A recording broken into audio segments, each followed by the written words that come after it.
Hi guys, thank you for joining. This is Essence of Science, and today we're talking about fermentation. I'm Amanda Armagast. I'm Melissa Haber. Dominic Moore. And I'm Dr. Abbasi for Essence. And I guess I have to go again millions of years back. I didn't even have to start. I have to go many, maybe even billions. Look, man, set up a summer home back there. You travel so often. It's great this time of year. What does it mean, fermentation? It's like, okay, what does the word mean?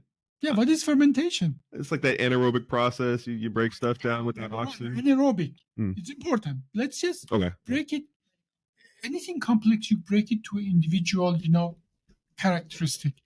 It's an anaerobic process. Why is it important that it's anaerobic? For people that don't know what anaerobic means, that means without oxygen. Correct. Without air. Air. Well, when you go to a sewage, lots of anaerobic things happen there too. But that's not fermentation. What is specific to fermentation? Or let's talk about generally anaerobic kind of processes, then talk about fermentation. Fermentation is a certain kind of anaerobic process. Now, when did life start on Earth? Billions of years ago. About 4 billion years. He was right. But Earth is about 4.5 billion years, and life started around 4 billion years ago. Now, then the life started. We don't know exact way it started, but we think it started first with the RNA-like molecule. Because RNA can have both, can replicate, but it can have as well enzymatic activity. But then life found a better way. It found for genetic transfers, found DNA, which is more stable, double strand, and for enzymatic activity, found proteins. And the RNA is still between, but most likely start that. But then eventually, just if you throw some fat in water and you put it in a blender, you will have vesicle size of a cell. And eventually that material got into one of those vesicles and then replicated, and then life went on and on and on and on and on. When did life decided that maybe 2 cells together is better than 1 cell? When did life started having multicellular organism? Yes. Here, let's go around. Amanda, you first.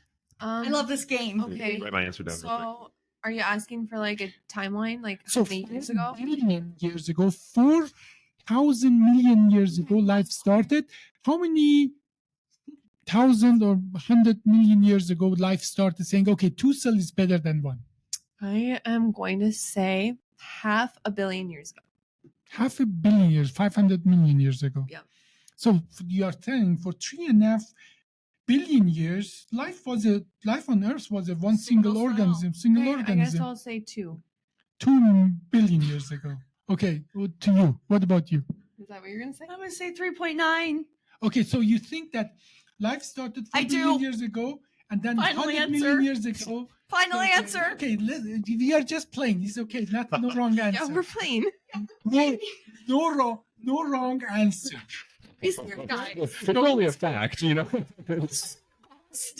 Okay. So you started with 500 million years, then you went to 2 billion years. Because you're pressuring me. Okay. And that, 3.9 billion. so meaning that 100 million years after life was one cell organism become multicellular organism. What do you say? 50 million. 50 million. I think we had Million. almost. 70 million years ago, we had dinosaurs. Are they one cell organisms? That's a big cell.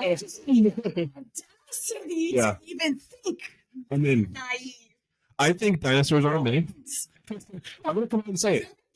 130 to 75 million years ago, we had dinosaurs.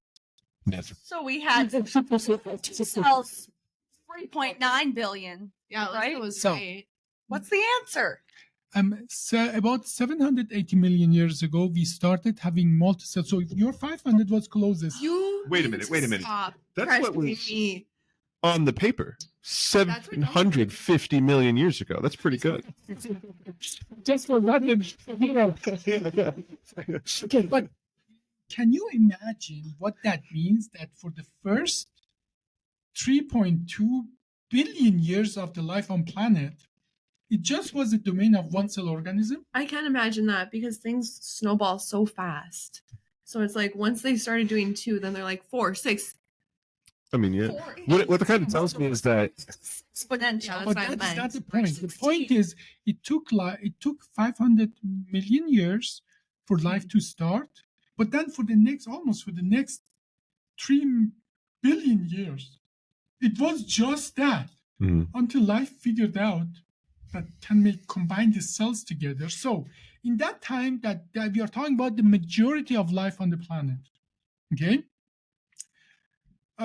Either you make your food or you eat other living being, right? Mm-hmm. Well, or you are a virus. That's a different story. We have to do it another time. Yeah, then we have to It's long enough. figure out, is that life, kind of. Okay, so in that time frame, from that point, life started 4 billion years ago until 780 million years ago.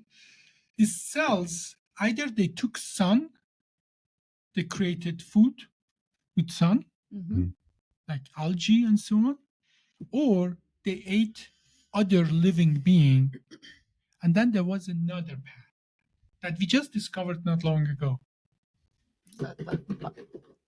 Virus Deep and ocean, hosting. that had something with the deep ocean, that's volcanic things, sulfur. There were some bacteria that could use the energy of burning, like eating sulfur. Yeah, thermophiles and whatnot. Thermophiles, exactly. Okay? So, but that is, we can neglect that. They're early Just on, not and found out. yeah, I mean, life started trying anything. Life, that's what it is. Right? No. So we have this 3 group. Let's get rid of the thermophiles. Now we have these 2 group. Eat sun, eat other living being. Okay? So depending on when you are, now, we didn't used to have much of oxygen on the planet, right? Mhm. What does that mean? Got to find a way without it. Lots of Aerobic fermentation. processes. So that means that was before everything else. That the anaerobic things was older than almost anything else. That anaerobic kind of taking the food, breaking it without the oxygen to something and getting some energy of that is the oldest things kind of life form ever. Mhm. But what's the problem with that though? It's inefficient. It's very inefficient. Mhm. Okay, but there was no oxygen, so that was the most efficient was out there. When did we start having? I'm surprised people don't know that. When did we start having? We had dinosaur before we had flowers. Wow, I did not know that. Yeah. Well, that's because we didn't have dinosaurs. Does that mean we don't even exist right now? That's a different podcast. Okay, but you see that there, we have this anaerobic oxygen. I'm going to go back to oxygen. It was almost 1.5 billion years of Earth history that we didn't have meaningful oxygen in the atmosphere. Okay, so in that time, we had some other means, like and as a matter of fact, I think that is why the anaerobic are so strong, so they're so ancient, they're so efficient. No, but not any. No, so let's talk about that. You get the glucose. You guys know the Krebs cycle. no Krebs cycle is not again. is the aerobic. Okay. You first, but you see that there because this is more ancient than aerobic. First, you have to get the glucose or sugar to those 3-chain carbon atoms before you can put them in the Krebs cycle. Right, Okay? right. So that comes again Before. aerobic, right? That makes all of a sudden sense. I wish Sure. somebody would have taught me biology like that. Why is it that you have to go that first before you can bring oxygen to the game, put it through the Krebs cycle? So, but that area that you get the sugar, and then you break it down, it's 6 carbon, right? Sugar is 6 carbon, right? Yep. Whatever sugar you get, you have to make it to this monosaccharides, that one molecule of sugar. And you know what this is? Carbon, carbon, carbon, carbon. One carbon goes there, and oxygen is here, and they connect together. Okay, you have to break it, make 2, 3 chain, and then you Throw can. it into it. Now, what are the steps of going from glucose to that 3 chain? We will come back to what that 3 chain is. What is the steps? Now, first, you make from a sugar, you make aldehyde. Very toxic. Very toxic. As a matter of fact, you use aldehyde to preserve cadavers. But we have something in our body that it takes it right away, change it to something else. What's that something else? I can't remember. After aldehyde, you create the alcohol. Oh, I was actually going to guess that. Yeah. Alcohol. So that from glucose, breaking it, aldehyde, alcohol. What comes after alcohol? So sorry, I'm kind of disappointing you on this run. Vinegar or acid, or acetylic acid. Okay? What they all have in common is that, see, first they found out this is glucose. You can break it, get some ATP out of it. ATP is the currency of energy, okay?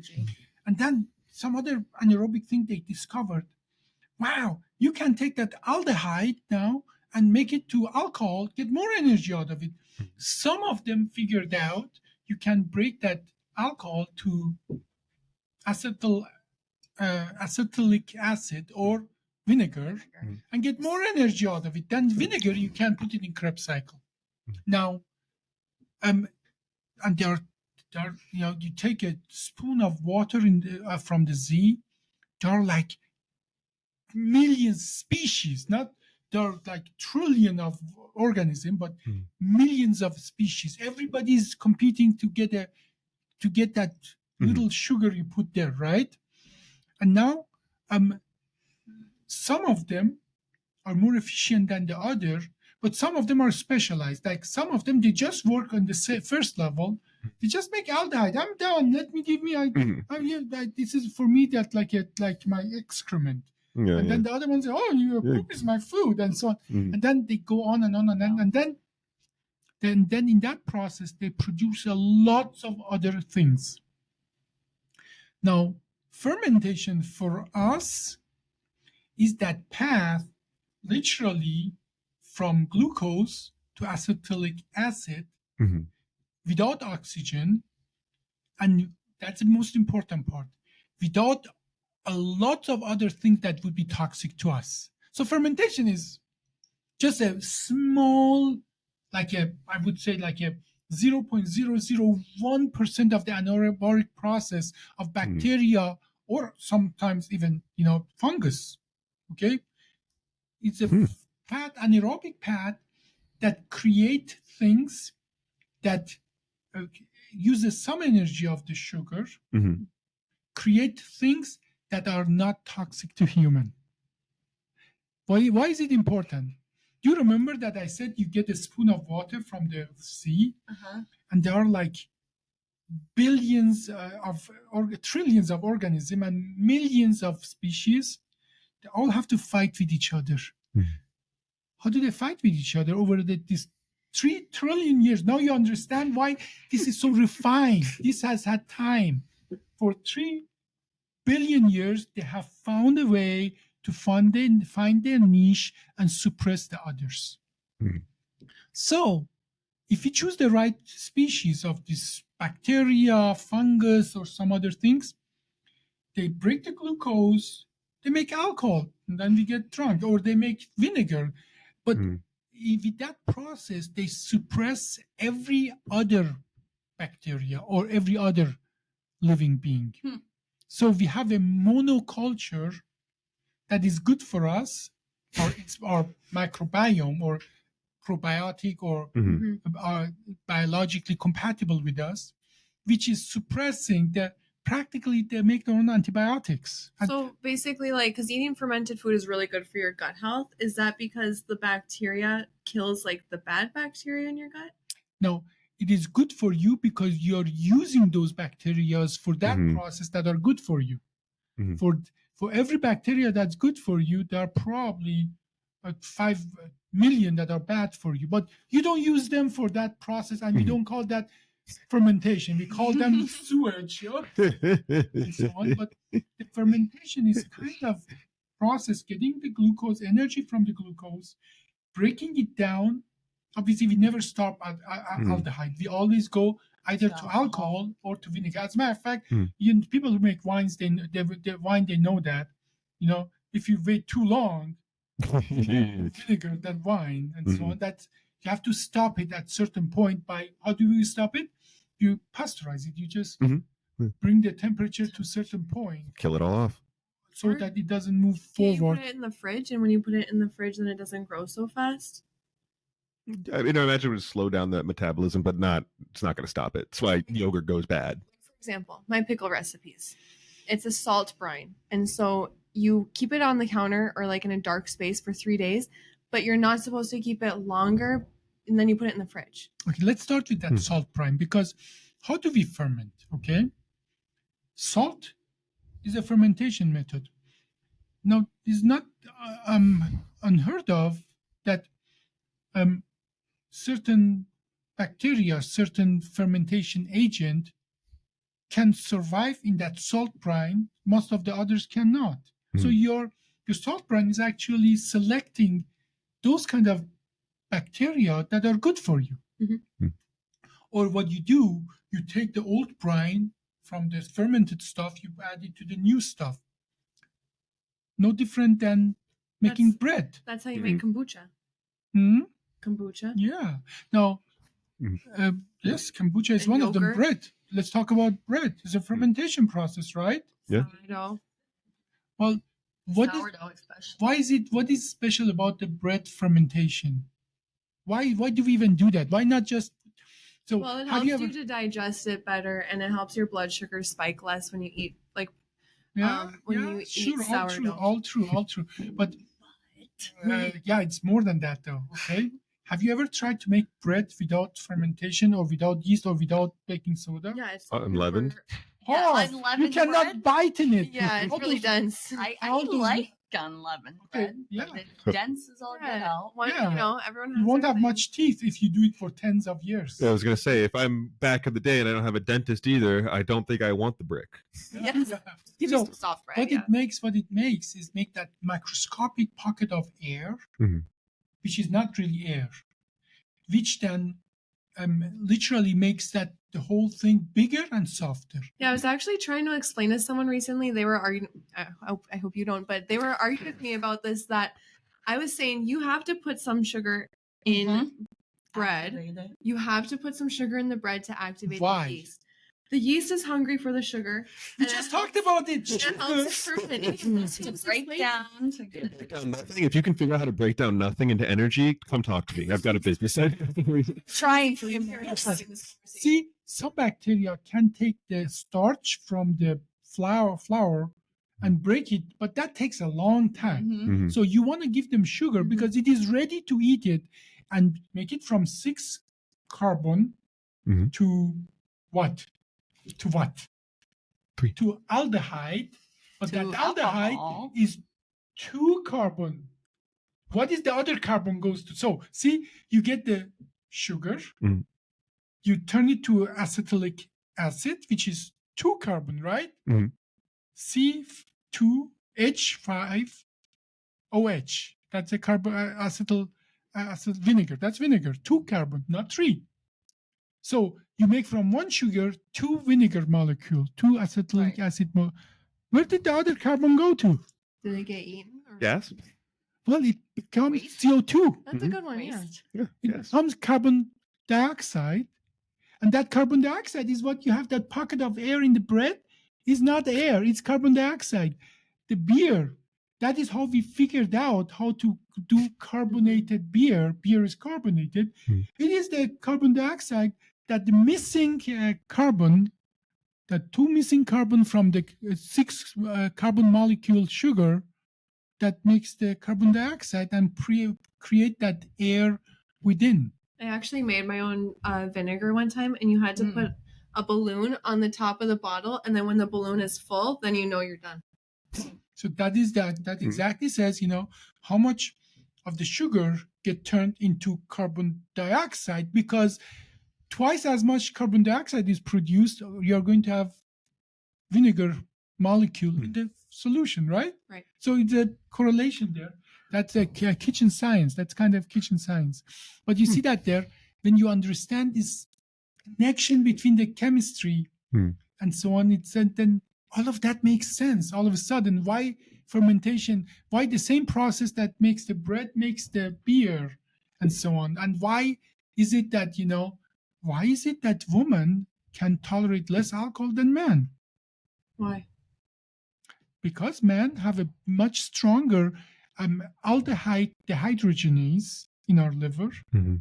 We can get rid of that. Hangover is nothing more. The steps goes from glucose to alcohol to aldehyde to vinegar to acid. Okay, so what that means is that in your body, if you get the alcohol will become actually you can burn. Alcohol has lots of calories. Mm-hmm. Alcohol Yes. become acid, vinegar. But the step between, there are two dehydrogenase molecules or enzymes that takes one step, and then they turn the alcohol to aldehyde to acetylic acid. Now, there are two enzymes. There's alcohol dehydrogenase and the aldehyde dehydrogenase. And man has, in our liver, we have better, for some reason, we have better alcohol or aldehyde dehydrogenase. We are better at getting rid of the aldehyde. And aldehyde is what makes the hangover. Mm-hmm. Okay? It's actually interesting because some genetics from Eastern Asia and whatnot have a paucity of that enzyme. We have a weaker enzyme. Yes, that is why, like Indian, lots of Native American, and lots of Asian, they get drunk faster, and it's more toxic to them. And some people like German and the Irish, they are Russian, they can just drink. Yeah. Hey, calorie efficient, Yeah. That's interesting though, because I always think of like fermented foods either being Russian or being actually Asian. Now, for a very, very long time, that was the only way for human to make things preserve. I remember, even when I was a little child, we had a fridge, but we didn't have really freezer. And the end of the summer, when the people have fruits and vegetables and so on, we would go buy a lot of it. Then we would put some vinegar and some water, and then we would just let it in a big dark area, and it would be some, I would say, the fungus on top of it. And then every time we would go we would call it, I'm salivating because it is something we call it pickled stuff, and then in Persian torshi, and you had to get rid of the fungus on top and then get this stuff, but as long as you don't eat the fungus directly, you are fine, because that fungus is actually building a barrier so big, like a person could get into that. You always would skim the fungus away, get some of the thing, and then the fungus would go back and build a barrier against other organism, and you could keep it for years. As a matter of fact, I'm salivating still. There's a version of that would say, first after 7 years, it has a good quality. And that's not really specific to my culture, like Korea, kimchi. They have their kimchi cellars and whatnot. Yeah, they put it in a thing, they bury it even. Yeah, you go. Did it taste like vinegar? It is like a very, very mild vinegar. Okay. But yes, it did. It was like a vinegary and so on. But we love it. I mean, we just gobble it up Like because what kind of fruit? I'm just wondering what was your favorite. mostly, I'm still salivating. Mostly cauliflower, cabbage, Okay, vegetables. vegetables. Yeah. Okay. You've been saying You've fruit been this saying whole time. fruit. Fruit. Uh, Okay, so Not to be another, gaslighting man on the other end of the table, but I did hear vegetables. okay. So, hey, I'm sorry. It's just, Only women this is true. were listening. We don't think about fruit at all. Vegetable. Especially doing this. I was thinking like I was thinking big fat cabbage. Like, Cabbage. he's been in his basement. I still have. No I think I'm afraid of that. vegetables, garlic, Mhm. carrots, Stop. cauliflower. I actually Now the just, salivation's It's the second he said garlic. Oh, it's on now. I'm there. I actually just pickled some radishes and carrots together, but Okay. I made a recipe, my salt brine that I was talking about earlier, the pickles. The recipe specifically said don't add garlic because adding garlic can increase the risk of a bacteria. I think in our place we do garlic separate from everything else. We do garlic by itself, and we do other things. And there is another thing we call it like a brine, salty brine things that is without vinegar. I like that even more. Yeah, why? Yeah, well, it just tasted, and most of the stuff still stay crunchy, whereas with vinegar, they become softer with that salt brine fermentation. They still keep the crunchiness, and I like that crunchiness. Well, the vinegar I've read recently, maybe I'm misunderstanding, but I read that if you want probiotics, you actually should use a salt or a sugar brine because the vinegar can kill the probiotics. No, it has different probiotics. I can tell you the vinegar is a product of. Well, okay, what Some I'm of saying those- for your health, the Yeah. vinegar kills the probiotics that you're looking for your gut, is what I read. I don't know Well, if that's accurate. I think probiotic or microbiome has so many different levels, and I'm sure there are some that are vinegary on the vinegary side. You see, on the vinegary side, you need sugar. Sugar become alcohol, aldehyde, vinegar. The other one is that you don't add really much of a sugar, or you don't add any sugar at all. They take the material, like the fiber of that thing, and they break it. Okay, fiber. Okay. Did you guys know this table is sugar? It's wood, right? Well, that's Yeah, be careful. I'm hungry enough to consider it. After the fermented fruit thing. or that cardboard, it's cellulose. Cellulose is sugar. No, that makes sense. It's just a different combination of the glucose molecule. It's glucose molecule. As a matter of fact, the Nazis made a way of taking the pulp of the trees and the cardboard to breaking it to make sugar out of it. The reason we don't do that is easier to do it the other way. Yeah. Okay, but it is at the end of the day, it's sugar. If it burns, I mean, It is sugar. So it's just a different combination of the glucose molecules. They come together in a different way that we don't have the enzyme to digest it. That's all what it is. No mammal has that. As a matter of fact, cows and so on, they eat that. They don't do that. They just eat it. The bacteria in their guts, they break the cellulose, and then they digest what bacteria. And after the bacteria break down the cellulose of the thing. So, what I was saying that this fermentation that without sugar, those bacteria are specialized. They break the fibers, including cellulose, of those whatever we put in, like cabbage, and then they use that in the process of fermentation. But it is as well a fermentation. At the end of the day, fermentation goes all those paths, but it's not with added sugar or anything. It's just the sugar that they extract from the food that's already there. But you can ferment with sugar. Oh, absolutely. It's the most efficient way of fermenting that. Yeah. That is like any kind of time you make alcohol, you're fermenting. Like, how do we make alcohol? depends which kind, but yeah. But you take something sweet. that has starch, potato, wheat, whatever, and then you add material to that literally they break that starch, they make Mm. glucose, and then they turn the glucose and turn it into Yeah, but even cane sugar. I mean, like Yeah. even sugar that you bake with. You Yeah, can well, just if use you that. think about wine, like a lot of times it's coming from grapes. That's just raw sugar right Right. there. So. Yeah. But most of the time the raw sugar is way too valuable for us Mhm. to turn it into. We do a lot of work to get that raw sugar.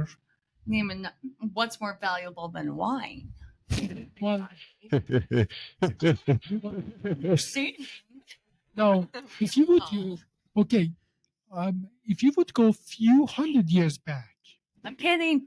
wine FYI. was meaningless. Sugar was a big deal, especially white sugar.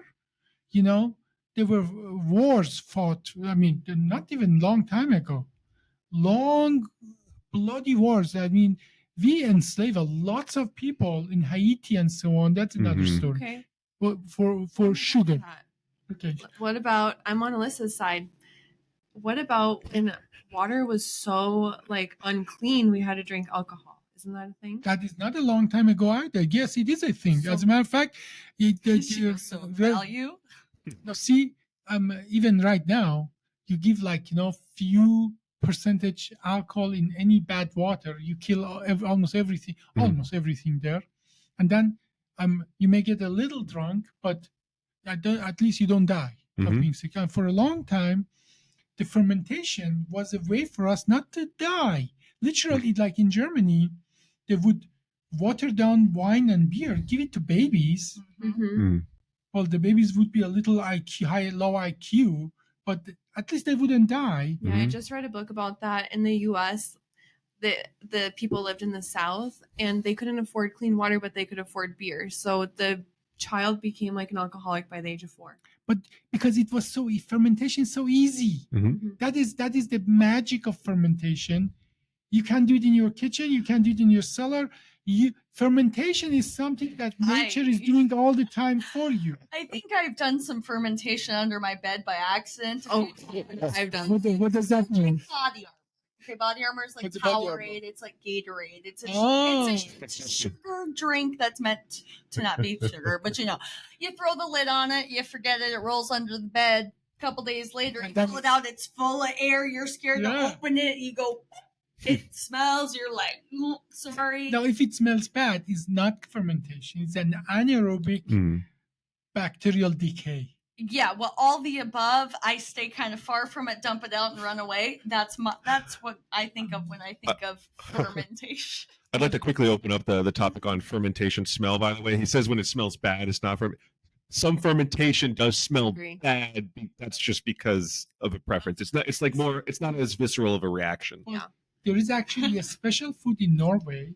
Norway used to be only 1,000 years back, not million years, okay? A very, very poor country. It was too cold. That's why they went to England. They captured half of England, and then they got killed. Then they killed British and so on. Norway was not a good place to live.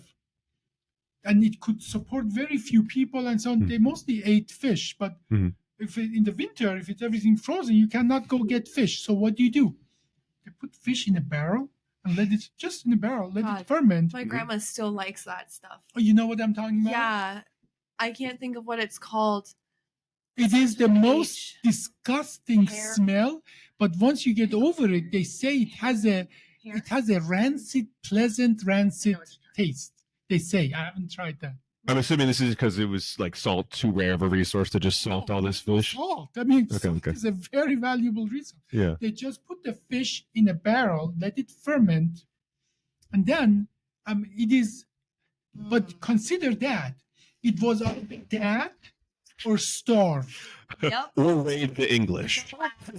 No, that is one of the reasons that the Vikings, raiding was part of their thing. Once a year, we need stuff. Let's go kill few other people and raid them. So that was part of, because their life was harsh. So for them, that fermented fish was a delicacy, and it still is. I mean, if you go there, they say only the local people can really love that and so on. But people who have tried that, they say once you get over the smell, that rancid taste, you become actually It's a I can complex. Gosh. Because I wanted to actually, thinking about stinky fermentation, talk about cheese. Cheese, yeah. Like blue cheese. To be honest, it's kind of like a Doesn't- gross taste, but why do I kind of like it at the same time? Okay, so I do enjoy blue cheese. I'm a big cheese guy, but also I just like Same. food. So I might have tried that rancid fish thing if it didn't smell first. But anyways, I think blue cheese actually has a fungal component to it. Yes. Yeah, So I think there's a big part of that. But I do like how there's the different points at which we pasteurize the dairy determines, okay, yogurt, cheese, I milk, there we go. think probably in the United States, eventually you will pasteurize it. Mhm. But in most of the world, the cheese is still the probiotic what it's supposed to be, meaning that there's still living thing in the cheese in most of the rest of the world. Mhm. If you don't need to put it on shelf for 6 months. As a matter of fact, there is even a cheese in Italy that they put actually worms, some flies, Yeah, I they saw put that on worms, TikTok. and that worms, no, actually, I had it. It's in Italy? It's in Italy, yeah. I think I've seen this at Perkins before. It is forbidden in most of the rest of the world, but the worm, they eat the cheese and then their excrement, what gives that special taste. So you are putting on your bread, and the worms are still crawling around and so on and so forth. People say, I scrapped the worms away. No. That is Like- sweet cheese holes. That is a carbon dioxide. Yeah, right. So I no, could but get behind I that. scraped the worms away, but it actually tastes good. The way I have to keep crying. I'm trying to picture the dairy farmer that first made the pitch for this. No, the worms are included. It's like, Yeah, Okay. I like the worms. Delicacy. Okay, most of the things we do is by necessity and by accident. Like, probably somebody had a cheese and it got like that, and he was so hungry, said, I don't care. And then they did, no, this is really good. So I'm going to make it on purpose. Or there is a special kind of bread, like a pretzel, okay? Hmm. Now, but how do you create pretzel? You put it in a lye, then you bake it. you can actually boil it in baking soda, like boil it water with baking soda. Well, any kind of lye and so on. That is how you make it. Now, the story is this is just 300 years ago or 250 years ago, is that it fell in a lye that they were using to clean the house. And then this is I'm not sure how true or not true this story is. Okay, so every house they used to make their own bread, and in big aristocratic house they just had a place, the kitchen, just for bread, because that was main staple food. And obviously you clean the floor. They used to use lye to clean the floor. So a piece of dough falls in the lye. And the scared maid is so scared, because this valuable thing, take it quickly out and still bakes it, and it comes out, is different color, different texture, and so on. And then the lady of the house sees that and says, I'm not going to eat it.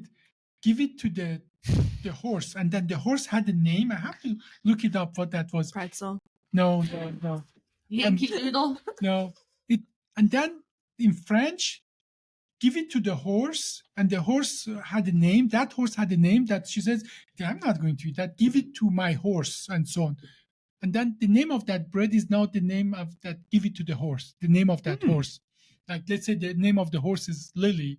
Like, give it to the Lily. It's the name of the bread. I forgot the name. It's very It's a interesting. cute story. It's a cute. No, in the cute story, probably is true that many of the things we discover, like making pretzel, you have to put it in lye.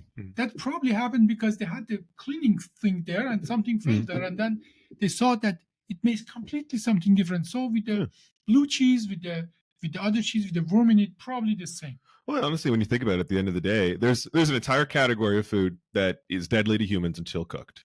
And I'd always wondered, Like what? like for example, eel. It will kill you if you just eat raw eel. You'll die. The blood is toxic. But if you cook it, it's delicious. So it always made me think, okay, there's a category of people out there that saw some guy die eating this and said, what if I cooked it? What Potato do is you eat? toxic to you. True. What was that? Potato. If you eat it raw, it's toxic to you. Actually, my science I teacher eat used to eat raw potato. potatoes raw. And I wouldn't say I often. How You're in what dead. situation would you eat potato Well, you raw? aren't supposed to eat the When green I'm- potatoes. Cutting my potatoes up to cook them and boil them. How much of that do you eat it? How I'm much of supposed to. Not a whole potato, just like a bite. There's Okay. To be honest. I've never had anyone tell me that it was not safe. No, it's the At green all. part. Okay. You can't eat the green part. You can eat the. Well, potato, uncooked potato is actually has things that are toxic to human, all mammals actually. But So- the whole idea of that idea, like category of things, kill you unless cooked. Somebody at some point said, "I'm going to die if I don't eat this. I got to give it a shot." True. So And some categories are, if they're not cooked, they're as well deadly to you because they will eat you if you don't. Can we talk about the dangers of improper fermentation? Absolutely, and everybody have heard about the botulism and so on. Mhm. Which is actually much less common than I thought. I think when I looked it up, like 200 people die per year of botulism. And 200 Wow. people die of your wrath. So we're more than- No. What are the fear? Like how can you know if something you fermented is fermented properly? Well, obviously the natural sign or the classic sign of bad fermentation is that it's still building, some gases, and Mhm. then when you have that thing and then the lid is bulging out, Mhm. obviously be careful with that. That is the typical sign that Yeah. fermentation is still going on there, Mhm. and that is a typical sign that I know. But Yeah, like a can of something. You have a can of green beans. If it expands, no. yeah, What if it's a glass jar that you made at home and now you're worried to try it? If that expands, throw it away. So, probably if it's expanding, Mm. that even those good bacteria and so on, at certain point they produce things that are toxic to us. Now, the old way, the fungus are different. There are lots of toxic fungus, obviously, but Mhm. there are certain fungus that they constantly, they still can produce that. They actually protect. As a matter of fact, all antibiotics are discovered originally because the fungus have to kill the bacteria to have the food for themselves. yeah, that's why when you mentioned the fermenting, you did back in the day in the basement, I was like, that layer of fungus is keeping all the food safe. Don't be afraid of that thing. Yeah, but that is something about fungus that they actively protecting against other things, whereas in many cases, like when your grandma make something pickle and so on, you put it in a bath water, you pasteurize it and so on, meaning that if fermentation is still ongoing there, that pasteurization wasn't really effective. Mhm. So you may want to not get into that. Now, having said that, then it becomes truly a science about how do you absolutely select kind of bacteria or fungus, mostly fungus, that keep it still safe because they are so aggressive of getting rid of everything else. Like in our house, that big kind of, I would say, clay container, that they were huge, and then we constantly would have to get rid of the fungus. A white piece on top, which is about almost quarter of or half an inch. Mhm. You have to push it away, get the stuff, and then it would just repopulate itself there. In kombucha, that's called the Scooby. That has that Yeah. as well. Yeah, it's like a jelly type, right? Like Mhm. a thick, like jelly. Yeah. Yeah. You see people make kombucha in sheets. It's the thing, like in a pan, it's the sheet that forms on top. Okay. It's the nastiest thing. So What- we so talked when a you're lot about fermenting- fermentation. But when you're fermenting like vegetables and stuff, shouldn't you make sure it's all underneath the liquid? What if some of it's peeking up? Is that still okay to eat? That's you remember anaerobic, no air. Mm-hmm. You remember that Mhm. part? We went millions of years back to talk about that. Mhm. Yeah, I No remember. air. So Really? what is it when it's above the water? Aerobic. Yeah, something else is going on there, not fermentation. Like if it's like, for example, a sealed jar, Mhm. and then you pressurized the jar and you had to leave 1 inch of headspace. Why are you leaving the headspace? Okay, well, first of all, you want everything submerged in the water. But the reason you put a little bit of, not much, a little bit of air is that when it's hot, that air is expanding. When it's cooled down, the vacuum pull that air, the volume of that air becomes less. It vacuum seal itself. That's a physical phenomenon. That's nothing to do. But then there's a vacuum. It's clearly taking it in. But then if it bulges out, then you're in trouble. Okay. Thank you guys for watching. This is Essence of Science, and we talked about fermentation. I'm Amanda Armagoss. Melissa Haber. Dominic Moore.